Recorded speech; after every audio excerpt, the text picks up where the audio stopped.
All right, so let's start our program. And our discussion today is about the problems of nuclear power. Now, when we have discussions with anti-nukers or people who are on the fence, I think it's a good thing that we recognize and know that and admit that there are problems with nuclear power, because after all, no form of energy, nothing in this world is perfect. And True. like anti-nukers like to cherry pick everything that's wrong and then just focus on that. And I don't think it's a good response, because on our part to just do the same. I think it's more honest, and I think the public will realize it's more honest that you admit certain things are wrong. So when you do that in a conversation with people, it opens up the ability of other people to allow themselves to admit that they might be that they're wrong about certain things. So you have a more nuanced conversation. There are problems with nuclear power, and there's problems with all forms of power. And one of them is safety. And of course, that's totally exaggerated, as we know, because if you actually look at the data per kilowatt hour, nuclear is the safest form of energy. It's I'd say it's in kind of a tie with solar, kind of, because the difference in the number of deaths is like a fraction of a decimal point. So it's just total. It's totally made up that there's really this great safety power. Of course, we know Fukushima had 0 radiation casualties. They talk about the tritium. Tritium, the Health Physics Society says it's just even pure tritium. You could drink it. It's not. There is no harm that they have found to humans.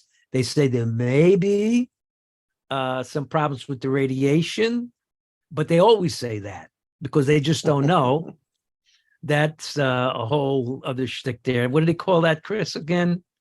That they base that on? The LNT fallacy? LNT. Right. Threshold. Right. Which we spoke about that last time we had. If you follow our shows, we spoke with Heather Hoff. It's like when you get below 100 millisieverts, it's like undetectable. So we're saying it may, but there's no detection. And even if it is, the fact that you can't detect the signal from the noise means that it's so small, if it exists, that it's inconsequential. So moving it's like on. telling an older person that they have a new gray hair. You've already got 80 or 100 gray hairs. Why worry about one more, And but as far as safety, there's perceptions of problems and there's actual problems you have to deal with.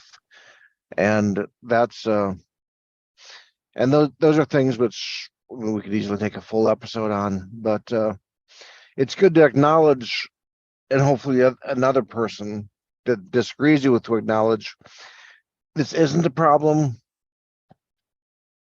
It might be perceived as a problem on the other side, and they're worried about it. They lose sleep over it, but that doesn't necessarily mean it's an actual problem that's actionable, that we can do things about specifically. So that goes with anything that people are afraid of or uneasy with. You have to kind of separate, is it just some base fear in your mind, or is this something that everyone knows about and we are doing things about to try and mitigate? So as far as safety and pollution, your next point, nuclear comes out way ahead. It comes out way ahead in part because it doesn't create energy like the other energy sources. Other energy sources might create 1,000 units of energy, and nuclear is producing 500,000. So you need to realize that there is a dilution of the problem, perceived or otherwise, because nuclear has so much energy, huge amounts of energy coming from a small land mass, coming from a small bit of mined material. The energy density Yeah, issue. yeah. You can't just compare solar power or geothermal power or hydropower or wind power. You can't just compare them to nuclear without realizing, oh, nuclear is putting out way, way, way, way, way, way more energy. So if there's a problem, there's a moderate problem balanced out against the huge amounts of energy, it's a pretty small problem for the It, amount of usefulness we get from it. yeah, and I would add to that. I always say this, that radiation is natural. People don't Mm-hmm. realize it. It's not. Most people probably don't realize it, or they it's ubiquitous. It's everywhere because the planet itself is a gigantic nuclear furnace that's revolving around a more gigantic, exponentially more gigantic nuclear furnace. And radiation is everywhere. It leaches into the environment. Exponentially more radiation and radioactive elements, including uranium and even plutonium, come right up through well water, through into our oceans and our rivers and everything. So Well, it's just plutonium is primarily made from a reactor now. Any original it, plutonium has decayed away. But yeah, I take your yeah, point. it's a small amount. It's a small We eat amount. radiation every day. We eat radiation every day, Yep. and we have since the dawn of time, basically. Yeah. Yeah. So I mean, these are two problems that are really pseudo problems. But Mhm. there are real problems. And let's talk Mhm. about that. All right. So let's get into it. The real problems, okay? Starting with mining. All right. And then we have the problems with the climate in terms of the oceans heating up and sea level rise and stuff like that. Those are problems that are facing Mhm. nuclear power.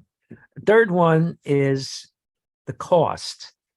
And if you are in an advanced country, the cost is very considerable to do a build out. You have to really, it's a major cost because even one nuclear reactor is, in short term, is extremely expensive. Mhm. And of course, there's the connectivity, which is related to cost. And what I'm referring to with that is the percentage of the total electricity price.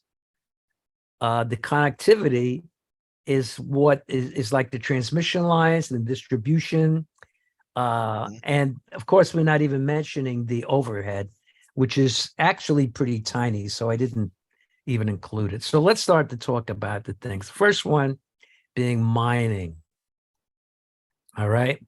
So looking over here, the this is from the New Mexico Geological Society, and I'm being very straight up about this with the environmental legacy and the Center for Disease Control and Prevention has said that the health risks to mining are really significant. Is a six-fold increase in lung cancer for white workers and non-white workers. It was I don't see this thing. I think it was Threefold increase five, for non-white.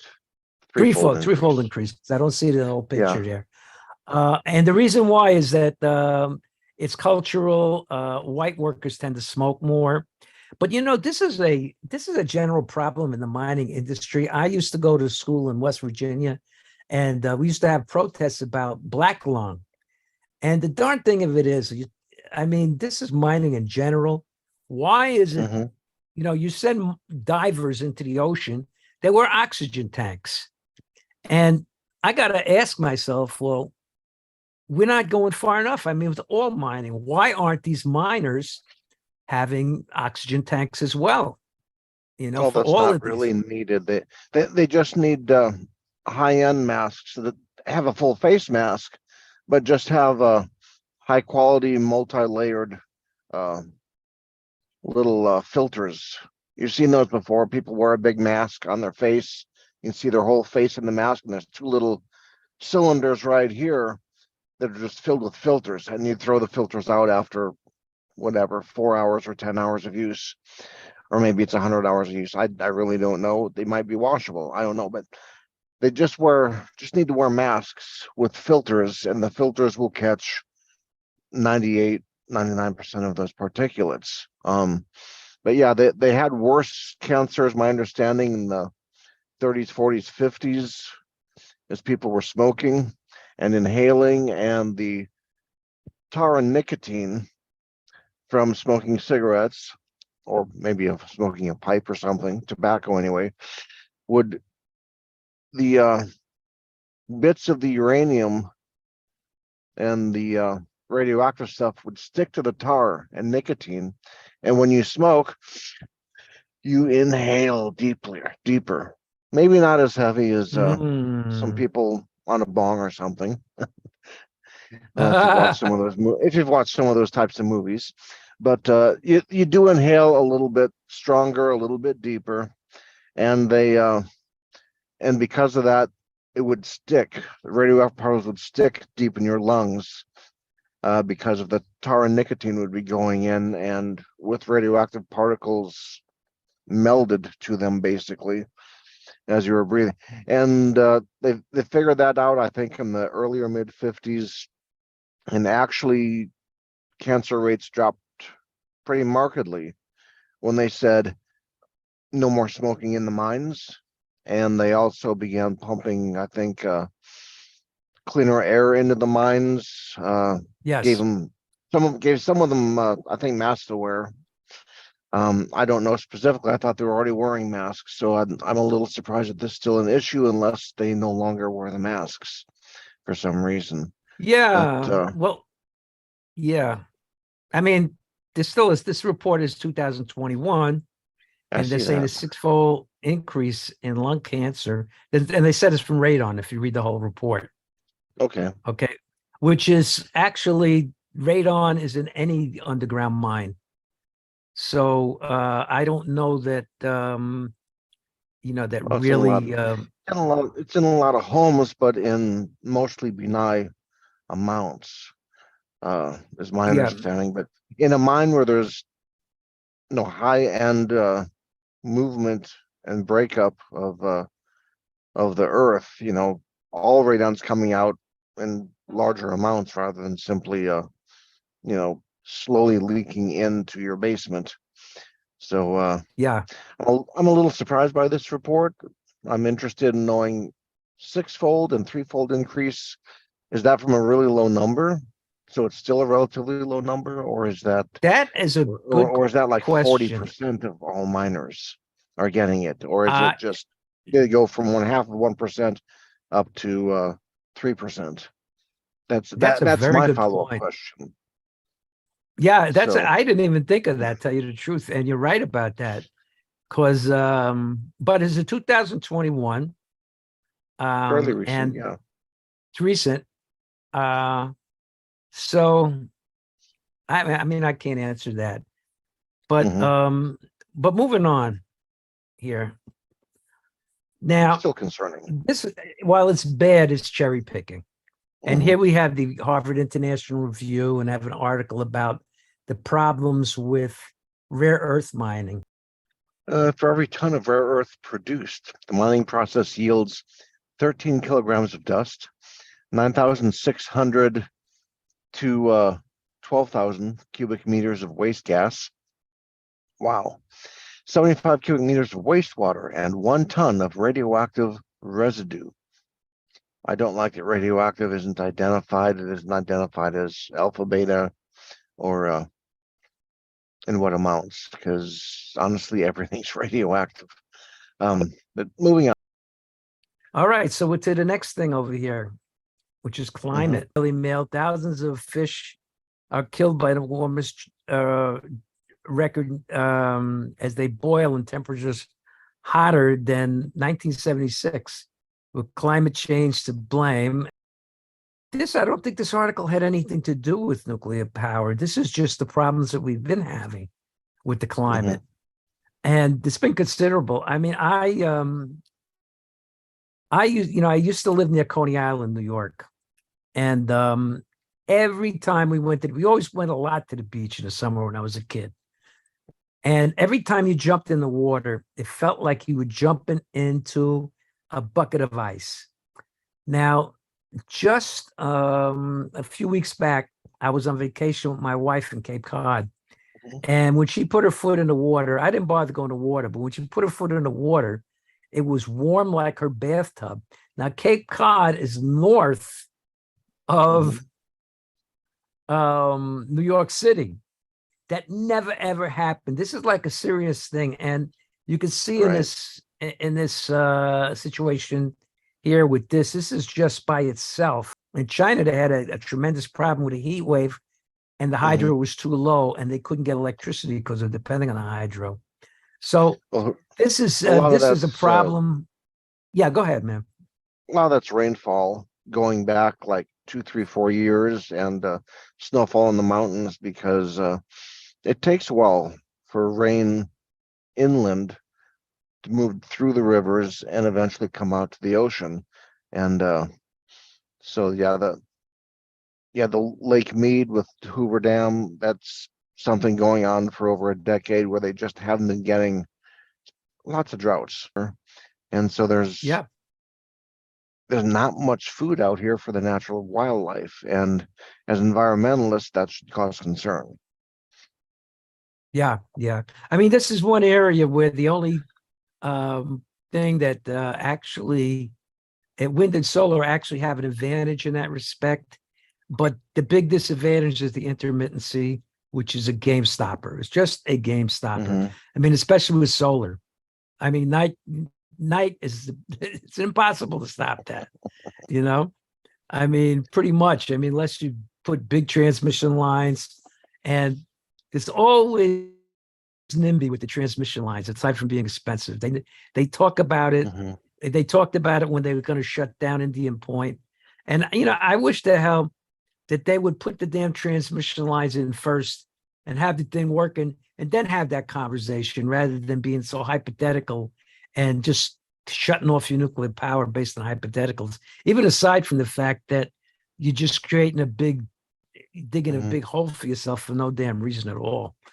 But right. And the other issue with warm water with nuclear is that the environmental impact statement for nuclear and the rules they make for nuclear are very, very strict, saying that these things can't change very much, or we need to cut back on our nuclear power so it's putting out less warm water into the rivers and ponds, or shut it down even. And when we have extreme heat waves like this, the water is already hot, and then they may have to shut down the nuclear plant, not because the nuclear plant's making the water too hot, but because the guidelines say they have to. And yes, that there's a thin line about whether it's too hot for, like I was talking about, the larvae of fish or salamanders or something, but it's a problem. It's not a huge it is problem a for problem. nuclear. I mean, if you're talking about the ocean, it dissipates. But when we talk about rivers, they got a problem even without any nuclear power plants. And of course, this is true for all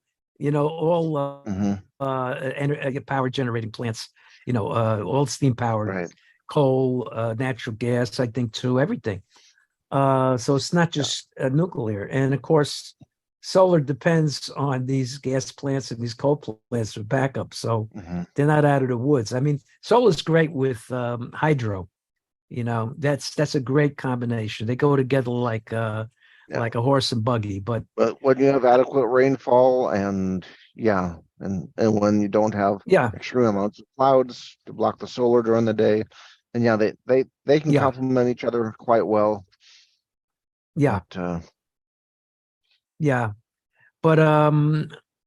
But Yeah, I mean it's a real problem, and but I was mentioning, we talked about this earlier.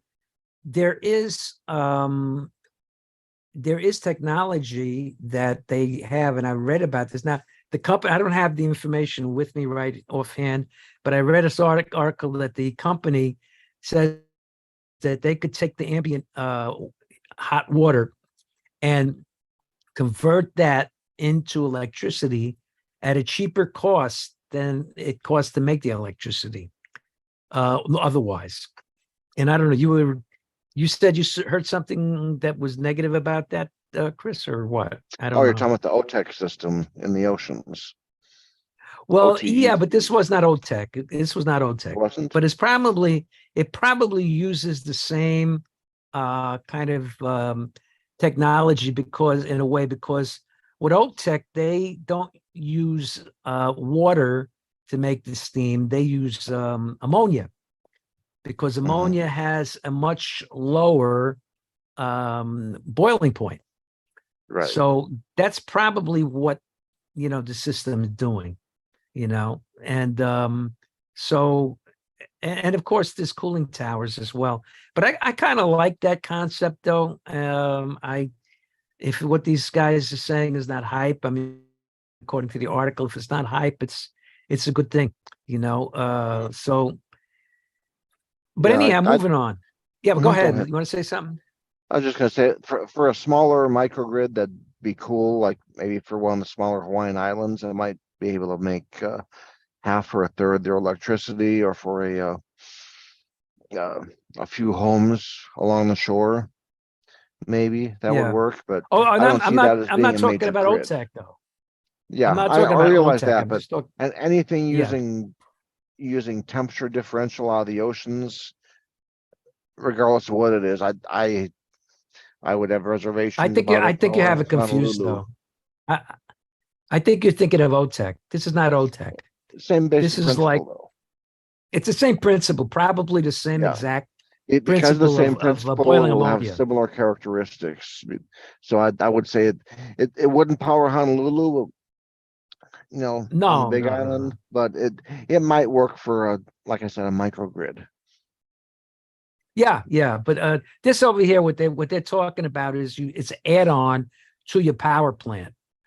Mm, Okay, that's what it is. It's an add on to your okay. power plant. So in other words, when you have that hot water that comes out, that goes into this, and it runs through this, and they I guess they use ammonia, which I would imagine, or some kind of that has a very something that has a very low boiling point, and they create electricity. They use another. Um, it's what's that, like cogeneration? They call that. Is that what that is? The term for that, I Uh, believe. yeah, cogeneration, having two uses for the power, or two ways the power comes through, but it's Yeah, yeah. So I that's don't what it know if is. ammonia Yeah, would but have the same punch to turn the generator turbines. I mean, literally the oh, it power, could work. It could the work. energy. It'll work, but Yeah, no, would it barely turn them, or would it spin them hard? There's, I mean, yeah, I that's the mean, it's question. not. Yeah, let's put it this way: how much electricity is not important here. Hmm. The point of the having this thing really is having an efficient way to use all your energy and not have your hot water become a pollutant. Now, OTEC is a whole other story, and that's an interesting story, by the way. Hmm. And maybe we should do a show on that one day. I really think that would be a great. But anyhow, I'm going to move on. Cost of nuclear power. This is the big debate going on. Some truth to it. It's like the race between the tortoise and the hare, wind and solar, which ramp up very quickly. But nuclear is just it's very slow. It's very slow. But then, like, as quickly as they ramp up, they never get to the finish line. Hmm. Sort of before nuclear, just all of a sudden, pow, it's over the finish line, because once it's built, it like puts it all to shame. But there are problems with the cost. So let's talk about that. And the upfront costs are ridiculously high. And of course, we've said all the time, and our people here know, who are pro nuclear, They realize that if you do a major build out, a la France, a la China, it's much more efficient, but it's super duper expensive. It's a big, even for an advanced country, it's a very big layout of money. Long term, it's worth it, but it takes 17 years for you to turn a profit. So, that's an awful long time. But the thing is this, over the lifetime, and people talk about the market. It's not, the market is not a totally good judge of how things are economical or not. Nuclear power is more like a utility. It's more like building highways and bridges when you build nuclear power plants, whereas building wind and solar is more something that's more entrepreneurial because you get that quick buck back. If you don't get that quick buck back, it's not a good private investment. So when you talk about the market, that's not a good conversation to have. For example, there's this great video by from coming out of University of Champaign-Urbana. I think it's called The Energy Professor, I believe his name is. And he said it takes 17 years to turn a profit just on this. And but he also says that, okay, it's more profitable in the short term to build a gas plant. And of course, all that CO2 and pollution is an externality that the public pays for, and with their health and with their, with their dollars. But anyhow, which is another subject, but it's actually the same subject. But the thing is, even aside from that externality, according to the energy professor, over the lifetime, which he puts as 40 years, I believe, or maybe 60, it's you're getting the bang for your buck is like worth 2 gas plants producing the same amount of power. So if you could build one nuclear plant for, let's say, I think it's a 40 or a 60-year period, you're talking about it's half the price of a gas plant over the long haul. But it's a long, long haul. You're going to be an old man. It is. Probably before you see the plant even start. And I don't even know if that includes the planning time. But anyhow, the next thing is the high. And by the way, before I go to the high cost of connectivity, I would say another thing here. It's doable if you're an advanced country, but if you are an underdeveloped country, it's like, it makes more sense to do it, but you don't have the funds. So you can't do it. Even building one nuclear power plant for so many countries is just, it's just mission impossible because of that. But the good news, though, I don't know if you saw this recently, there's a new agency set up under the UN to loan money for nuclear power projects in the third world, which is that's a great development. That's just recent news. But anyhow, getting to the high cost of connectivity. All right. Now, according to the U.S. Information Agency, that comes to 40%, roughly 40% for transmission and distribution, just the cost of having a nuclear power plant compared to rooftop solar. So people, if you want to build rooftop solar, you actually do have an advantage over nuclear for your home. Apply. And of course, you got to have the lights running in the whole city. And if you got manufacturing, forget about it. So you still need a grid thing too. And I was thinking about this for my house, and I'm really thinking iffy about it because there's a lot of problems with once you put up your these solar arrays on your roof, that it could cause leaks. It's a very common problem. And in fact, you will lose your insurance. They will not insure your roof anymore once you put your solar panels on. I found that out too in an article. So it's not all a plus thing, even if you're not even if it's not costing any money at all and you're just leasing it to the power company. But in terms of cost, rooftop solar is a good thing. So that's not anything that we should be arguing otherwise with our if you're a pro-nuclear person. Be hooked to the grid so that they can generate fresh electricity. But you'll get energy back from somewhere on the grid, and it'll oftentimes it's coal or natural gas. I don't know. I've got mixed feelings about how much power they actually save, because every time solar or wind takes a dip, natural gas generally surges forward less efficiently than it would if it was running straight all the time. Yeah. And you get less efficiency. So you might be making 40% of your grid energy might be clean energy from wind and solar, or something else, hydro, geothermal, whatever.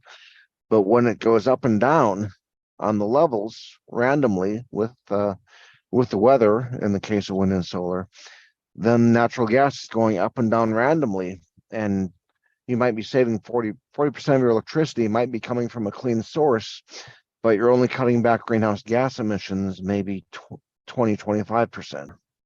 Yeah, But I get it.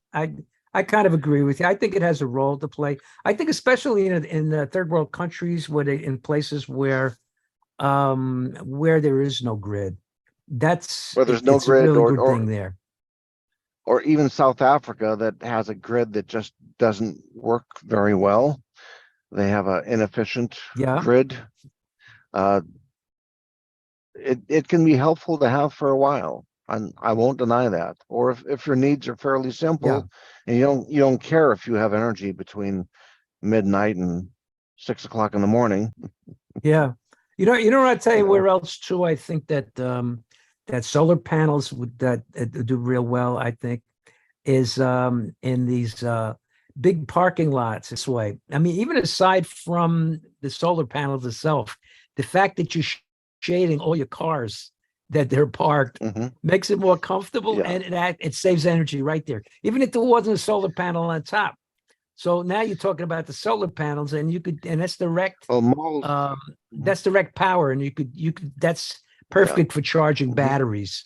So it's great for charging EVs. It's Correct. useful. And malls, you can think about a mall as being a cathedral to capitalism, right? So Yeah, why not charge people dollar and a half an hour for parking their car under the solar panels where it's shaded? I think a lot of people would pay for that, don't you? yeah. I'll That's go a to the good point. mall. I'll spend 6 hours there, 8 hours there, pay $1 an hour. When you come out, your car's not super hot. If you have a nice car, or maybe a vintage car, you don't have that extreme heat hitting your vinyl on the inside of the vehicle. So I think a lot of people will pay for that. So yeah, put up solar panels and charge people to park under them. Idea too. That's a good idea. So they have their place, but you know what? The long and the short of it is that the best thing available is nuclear power, and you mentioned For the it, and long term. actually I Yeah. had it in that I got past that thing, but E equals MC squared. I can't say that enough. And Hmm. I mean, And we're you're talking that is the beauty and the miracle of atomic energy. That's in the why, energy density. Mhm. yep, that's why when we talk about mining, you're talking about an infinitely small amount of mining compared to the reminding for the rare earths and all of that Mhm. stuff. So even with all of Mhm. that, it's a much lighter touch on the planet. And nuclear is the best way forward, not just for electricity, but for industrial heat and possibly for a little bit of transportation, especially shipping in the oceans. Yes. It's the only way to get across the ocean that's the Atlantic and Pacific Ocean that doesn't use fossil fuels. All these other ideas about hydrogen and all of that, it's Well, just you can you use can't wind, do but it. you have no idea when you'll arrive. You've no idea. You Yeah. it Yeah, might be it might that be it might be 3 weeks, it might be 7 months. You don't know. yeah, that's like And 18th century there. Yeah. And just remind people that when the Nautilus submarine was used the very first time, they want to go out and do tests, go slow, go fast, go slow, come to a stop, and do things. And Admiral Rickover, in charge of it, said, "How about we just set a speed record, and if something breaks, we'll figure it out." And so they just, Yep. full speed ahead, propellers churning as quick as they could, or one propeller, I think it was, but it went across basically in record time across the Atlantic, faster than any Yep. submarine had ever gone, faster than, I'm not sure it was faster than any ship had ever gone, but possibly so, because it could just spin up and go, and it was just humming along, and it shot across very, very quickly without breaking And then, on its maiden yeah, voyage. and there never was a meltdown or a nuclear accident on a any kind of an atomic ship. Reason being, I Not not mean, not not a U.S. one. You got to remember the Soviets had a few problems with submarines. well, yeah, they sunk, but that was another story. That was sinking is different from, actually. I mean, you could have a problem with your reactor, but it won't melt Mhm. down for the simple reason you're in the middle of the ocean. If you got plenty of water, that's the problem. The meltdown only happens when everything runs dry. So it's never Mhm. going to melt down. You should, and they're the fastest. Any nuclear ship is super fast, and which means they could easily outrun a storm. Which makes As them even long as they have safer. properly sized propellers, yeah. I mean, if you have a Yeah. half-size propeller, you're not going to go very fast. Yep. Yep. And they say But they yeah, say all you need is the amount of fuel you need is the size of a grapefruit to run a whole tanker. You know. to So run a nuclear aircraft carrier, I forget how many. Is it two? I forget how many reactors they have on board, but yeah, the fuel for each reactor is about the size of a grapefruit, from what I hear, and they don't replace it over its 30-year life. That fuel lasts for 30 years. it's amazing. It It's is. amazing. And you know what? The Chinese, I mean, they just developed the thorium molten salt reactor. They have the first commercial one out. I think it was Well, it running a was year, already Chris. it was developed in the 60s and early 70s, but they've built and have started operating the first one that's been hooked up for commercial use. I'll put it Yes, that way. exactly. Yeah. We developed Exactly. it in the 60s and we never used it. And now the Yep. Chinese are using that design, a very similar design. I'm sure they've made a few minor tweaks, but Yeah. now they are using it. And And John Kutch is looking to do the same in El Salvador with a molten salt thorium reactor. yeah, that makes and that's much easier for shipping to put a molten salt reactor. I understand the U.S. government is very concerned the Chinese they're going to move to molten salt reactors in their fleets, and they're going to be way faster than the American ships. One glass of water, if it was turned that matter was turned into energy, uh, is equal to 20,000 tons of TNT. Okay, so that's it's Mhm, phenomenal the amount of the mhm. power you get from so little fuel. But anyhow, I think we've kind of said our piece, both of us. So I'm going to just give my little pitch. We here every Wednesday at 8 p.m. Eastern and 4 p.m. Pacific. Hopefully, Chris is with me. And thanks again for joining me, Chris. Thanks for everybody else No, you're for welcome. joining us as well. Yes. And of course, we're here every Sunday, and we usually have some really interesting guests. Our live show is on Sunday, every Sunday at 2 p.m. Eastern, at 6 p.m. In the Greenwich Mean Time, if you're on the other side of the Atlantic. And of Sounds course, about right. that's daylight savings or something over there. I think it changes to 7 when the cooler months come. And of course, it is at the 11 a.m. Pacific. We really need your donations. I mean, we just became a 501c3, but we ended up by doing it. I swear I got $1 and change in the bank right now. So It's but that's going to change. We're working on that, but we need your help. We need your help. And I'm going to leave you all a thought.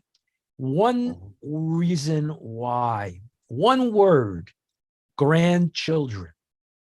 And why do I say that? Because nuclear is the solution for the pollution, for the climate. If you're a pro-nuclear person, you know that's true. And if you care about your children and your grandchildren, the world that they're going to inherit, our message is something that has to be put out. And if you don't do anything, you could have, it's all good to have this stuff and know it. But if you don't give us some support so that we could be that big microphone and we could be that organizing force to put that out in the public, then, knowledge without action is dead, so that's my pitch. And I'm going to leave off. Chris, you know the words there, the magic words we always leave with. So I'll leave that for you. Yep, from our friend Tim came up with these. Emissions Yes. first, peace and justice will follow. Yes, sir. And so with that, I shall say bye-bye, everyone.